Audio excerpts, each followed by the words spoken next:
Life is rough, but I'm so fortunate to have met you. My orphaned account on AO3. Episode 8. Chapter 6. Coming Home. For a long while, all Shota knew were the swirling lights and sirens.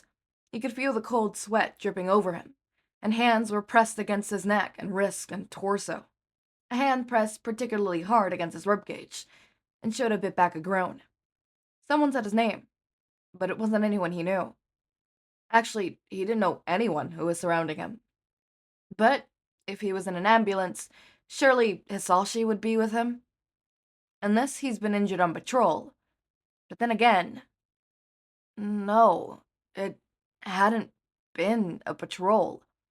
It had been Izuku. Shota coughed out, attempting to sit up.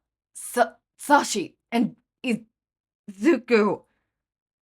Mr. Aizawa, please lay down. A paramedic spoke sternly to him. You've been injured, and we're trying to take care of you, okay?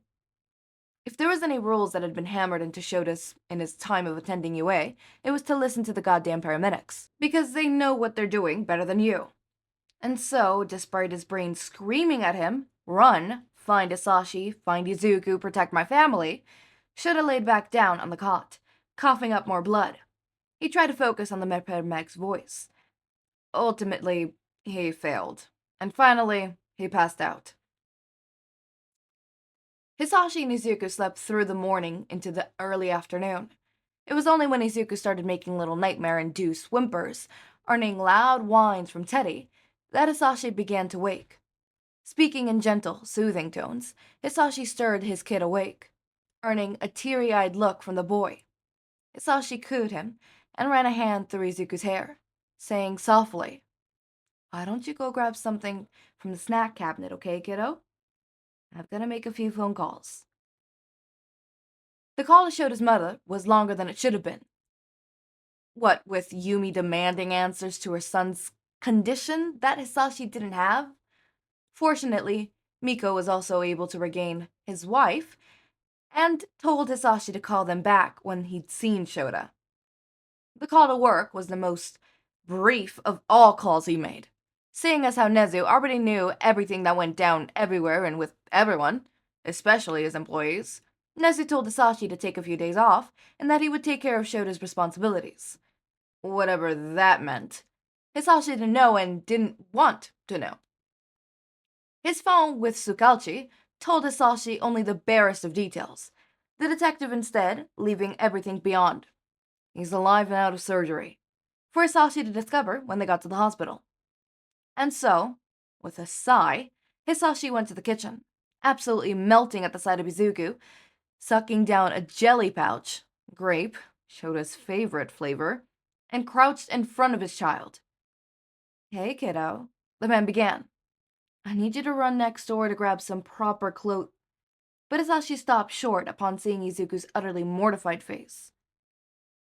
"Izuku, kiddo, let's... don't leave me, Papa." Izuku spurted out, choking on a sob. "Please don't make me leave." Shh, sweetie, sweetheart," Hisashi cued, holding his arms out for Izuku to leap into. The child burrowed his face into Hisashi's shoulders, and the man rocked him gently. "I'm not leaving you, okay?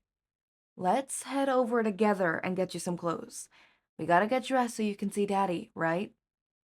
Right. Izuku sniffled, holding his head firm. And wasn't that something Hisashi loved about the kid? Izuku's demeanor and drive that managed to power past his paralyzing fear and anxiety. The kid was always ready to help others. Although Hisashi wouldn't rest until others turned to others and himself. After letting Teddy out to use the bathroom and feeding all their pets, sending Nomuri a quick text to run over and please let Teddy out in the morning because Hisashi had a feeling that they'll be spending the night at the hospital, Hisashi turned and allowed Izuku to lead the way towards the neighbor's apartment. And Izuku seemed nervous. It was a different kind of nervous than Hisashi had seen from the boy before. The kind of nerves that wasn't fear of physical punishment, it was more fear of judgment. Izuku looked like Hisashi was going to tease him or be verbally cruel, which Hisashi was not going to stand for. Hey kiddo. Hisashi stopped Izuku short from the front door. He had half a mind to ask Izuku if the boy wanted him to wait outside, but seeing as how the idea of leaving Izuku had gone earlier, you know I love you, right? And I'm not gonna judge you for anything that's beyond your control, okay? Izuku's shoulders relaxed, and the boy nodded. Yeah, okay, Papa. He nodded, reaching up to unlock the door to the apartment that Hisashi had nightmares about. And really, Hisashi had expected more. Maybe he expected it to be dirtier, or bug infested, or burnt to a crisp. He hadn't expected it to look so bare. The first thing Hisashi noticed was the lack of anything. There was no TV, no couch, no coffee or side tables. There was no cushions or phone on the walls or anything to make the apartment look homey. A quick glance into the kitchen while Izuku was stuttering the front door spoke volumes. There were empty beer bottles in the trash and on the countertops, along with a stack of mail that looked like overdue bills. Moving through the hallway, with Izuku leading him by hand, Isashi glanced around and noted that the bathroom and master bedroom were both empty. As well, not to forget, there was a musty stench that filled the apartment as though it had been unused for months on end, perhaps even years. It all filled Hisashi with a sense of dread. Upon reaching Izuku's bedroom, a simple All Might theme plaque on the door reading the boy's name in a child's handwriting, Hisashi's heart crept into his stomach when he saw inside. There was a few blankets and a long flattened pillow lying in the corner of the room, away from the windows, where the heat of the summer would seep through. Izuku's bright yellow backpack took up another counter, along with a spread of analysis pencils, papers, and homework, a pile of clothes that was stacked next to the backpack, most looking either too wrinkled or overly worn. Finally, there was a single plush toy residing next to the makeshift cot. It was a cat-shaped toy that Shouta had found at the checkout lane at the supermarket and had hopelessly tossed into their baskets to buy for Izuku. It was the only toy that Izuku had. Oh, sweetheart, Hisashi murmured, nearly silently to himself as Izuku went over to the pile of clothes, loitering for some particular shirt. He must have found what he was looking for because the ghost of a smile crossed over Izuku's features, and he tugged a bright green Put Your Hands Up radio t-shirt from the stack. A bright green t-shirt that Hisashi had brought home from work, having extra merch that hadn't yet sold and thinking that Izuku may like it. The things they had given the child so thoughtlessly. A cat toy, a t-shirt, and here was all Izuku had.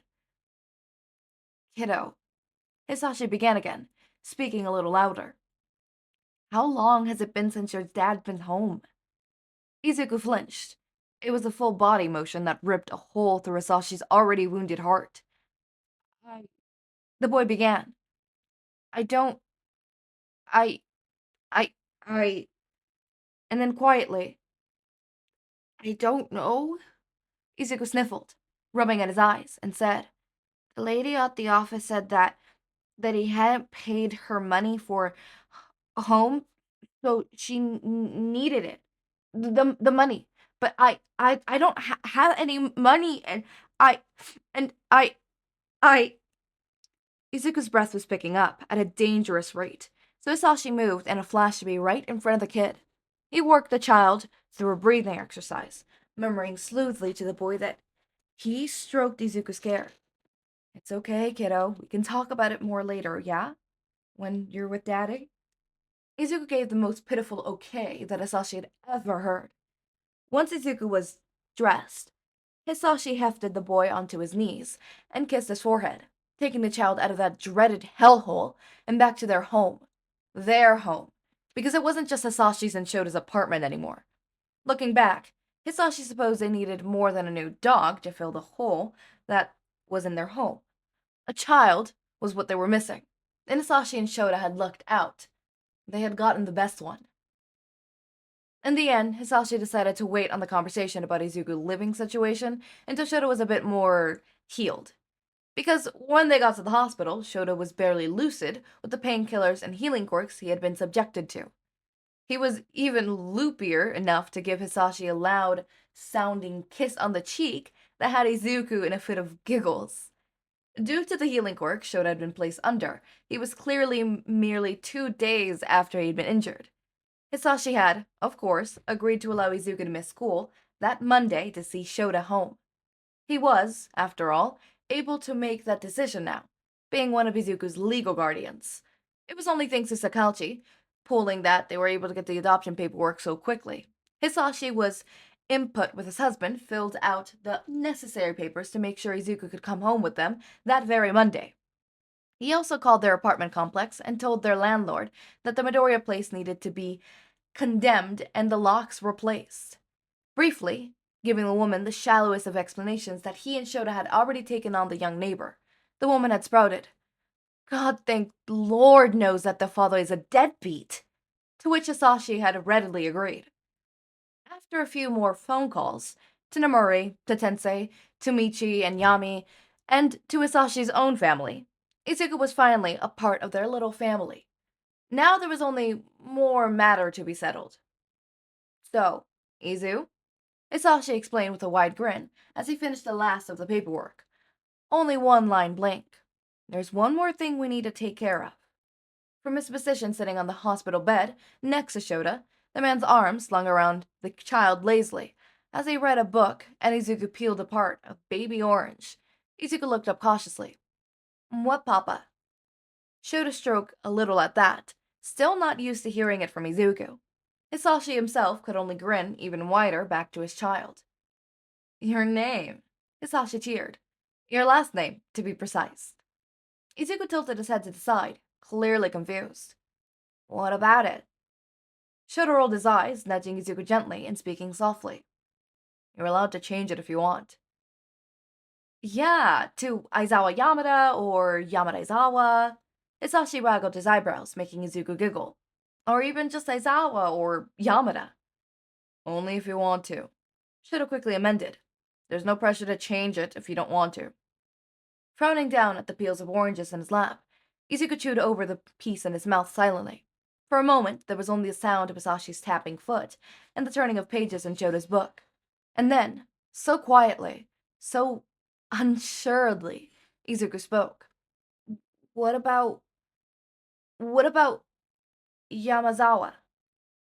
And oh, Shota thought to himself, maybe this feeling was what Sashi was talking about. Because Aizawa Yamada and Yamada Aizawa are too big, and I don't want to have just one of your names, so. Sounds perfect, sweetheart. Hisashi cooed, writing the last name down with a flourish. He very well wished he and Shota could change their last names as well, but with their relationship being on the down low, especially from their gossipy students, it wouldn't do so well for them to have the same surname. Izuku shrieked giggles, drawing Hisashi's away from the paperwork, and he melted when he saw Shota kicking the boy's rib with a finger. "Daddy!" Izuku shrieked. "Stop it! It tickles!" Pitiful, Shota stopped, leaving Izuku's little chest heaving with heavy breaths and the remnants of laughter. Hisashi's grin couldn't have split his face, and even Shota was sporting a smile. A knock on their door drew their attention, and a nurse poked her head in. He was a nice young man with the type of fish quirk that gave him fins on either side of the head, and Hisashi had adored drilling the man for information on his gills and lungs and how the rest of his quirk worked. All of which the nurse answered patiently as he tended to Shota, earning the approval from Izuku's guardians. "Ready to bust out of here?" the nurse inquired, smiling at Izuku's chirped affirmation response. "Okay then, let me get the wheelchair." Getting home was easy enough. What with Nomori picking them up and dropping them off, the woman gushed over each and every little thing Izuku did, and Shota proclaimed of a headache halfway home, earning a glare from said woman. She turned to Izuku and chided.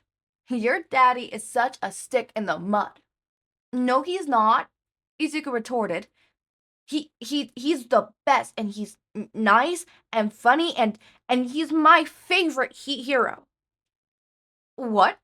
Hisashi explained, only for Shota's red-eye glare keeping his voice non-quirked. Little listener, why? Hisashi pretended sobbed, earning an eye roll from his husband and a damped giggle from Izuku. Izuku answered so quiet that the adults in the car almost missed it. He fights Quirkless. Hisashi's heart softened, and he exchanged a glance with his husband over Izuku's head.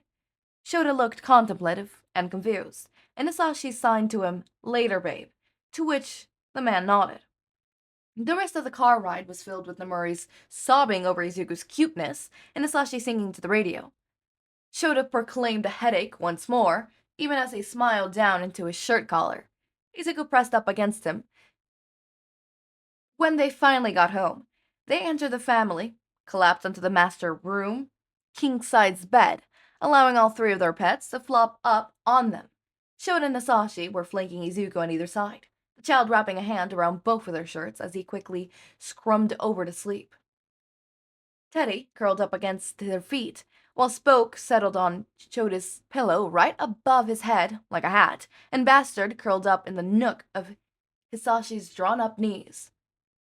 Carding his fingers through Shota's hair, Hisashi leaned forward and gently kissed his husband. "I love you, Sho." He spoke quietly, earning the softest of smiles back from Shota. "I love you too, Sashi." Shota was awakened from his sleep by a violent knock on the door. Glancing over at the alarm clock, he glared harshly when he noticed it was 2 a.m. But the knock came again, even more violent and loud than before, and Shota quickly turned to make sure Izuku hadn't woken up. He was unconcerned about Hisashi, knowing his husband wouldn't be able to hear the knocking without his hearing aids, but Izuku was blessedly still asleep, likely exhausted from the anxiety and excitement of the past few days. Dragging himself out of the bed and wrapping his capture scarf around his neck, Shota made his way towards the front door as quickly as he drugged, added, and injured body would allow him. Glancing through the peephole, he could only see darkness. With a frown, Shota gripped his capture weapon in hand, hidden behind the door, as he tugged it open a fraction.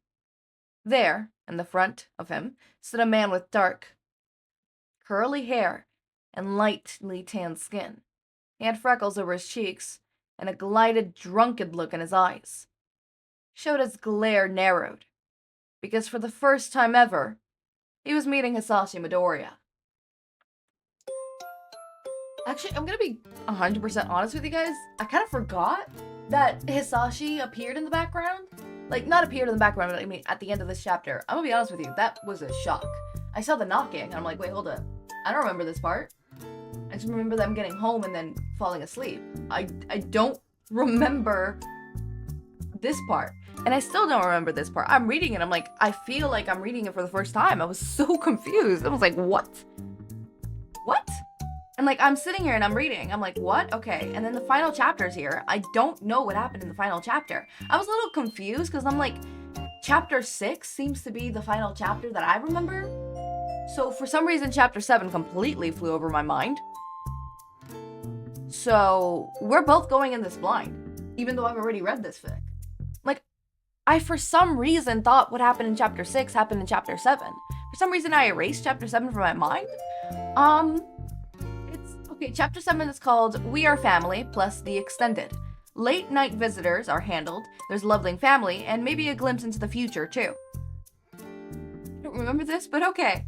That's all I have to say. So, as always, my raindrops, make sure to eat, sleep, drink water, take your meds. Have a wonderful day or night. Link to my Discord server and socials are down in the description. Subscribe to see more of my content, and thank you so much for watching.